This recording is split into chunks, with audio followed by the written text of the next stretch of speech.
rôle des architectes dans la reconstruction post-crise au Burkina Faso?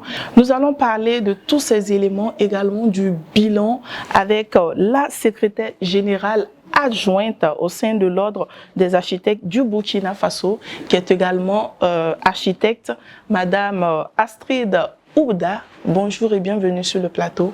Bonjour et également merci de me recevoir sur votre plateau.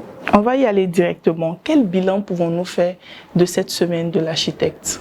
Je dirais que le bilan de cette semaine de l'architecte est positif parce qu'on a eu pas mal de partenaires qui nous ont honorés de leur présence. Nous avons aussi eu l'accompagnement de certaines institutions, notamment l'accompagnement de la présidence, du secrétariat général de la présidence et de la commission de l'UEMOA également et bien d'autres. De toutes les éditions, nous sommes à la 7e édition. Est-ce que vous pensez que cette 7e édition, que ce soit d'un point de vue interne ou externe, est meilleure que les autres?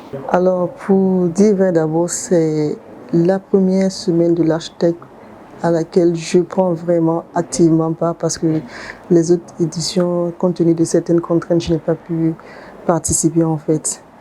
Donc, de façon objective, je ne peux pas faire de comparaison là-dessus, mais je tire quand même satisfaction de l'organisation de cette semaine d'architecture. Il faut également noter que votre bilan prend fin dans quelques mois. Que peut-on retenir comme grand axe?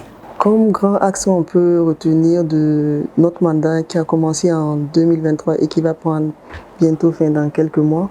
Je dirais que sur la communication, on a énormément travaillé parce qu'on a eu pas mal d'activités qu'on a eu à mener en ce sens.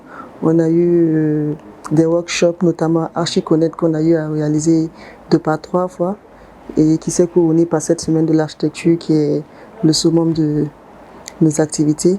On a également eu à mener des communications au sein des grandes écoles pour imprégner les décideurs de l'importance d'avoir recours aux architectes. Et en parallèle aussi, on a eu à faire des communications au sein des lycées pour susciter l'engouement dans le métier au sein des plus jeunes. Madame Oubda, dites-moi, quel est le défi principal des femmes dans ce métier? Je dirais que le défi principal, c'est qu'en tant que femme, dans pratiquement tous les métiers, c'est qu'il faut d'abord qu'on fasse très attention pour se faire mieux voir en fait. Parce que très souvent, avec les stéréotypes qu'on rencontre dans nos communautés, on a plus tendance à faire confiance aux hommes en fait. Donc, en tant que femme, on est obligé de travailler avec beaucoup plus d'ardeur et beaucoup plus de sérieux. Comment est-ce que vous alliez le domaine personnel, le domaine professionnel, quand on sait que très souvent, il y a un qui peut prendre le pas sur l'autre? Je dirais que tout est une question d'organisation. Voilà. Si on est très organisé, on sait à quel moment travailler sur tel projet, on sait à quel moment également consacrer du temps à la famille, à tout ce qui est social en fait. Est-ce que vous avez un dernier mot à l'endroit de vos partenaires, de ces personnes qui croient en vous et qui vous accompagnent jusqu'à présent?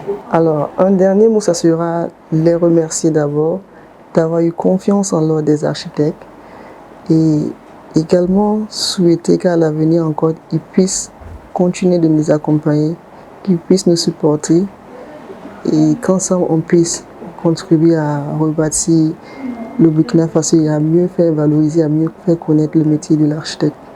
Et à déployer aussi assez de fonds peut-être. Affirmatif. Merci de nous avoir honorés de votre présence.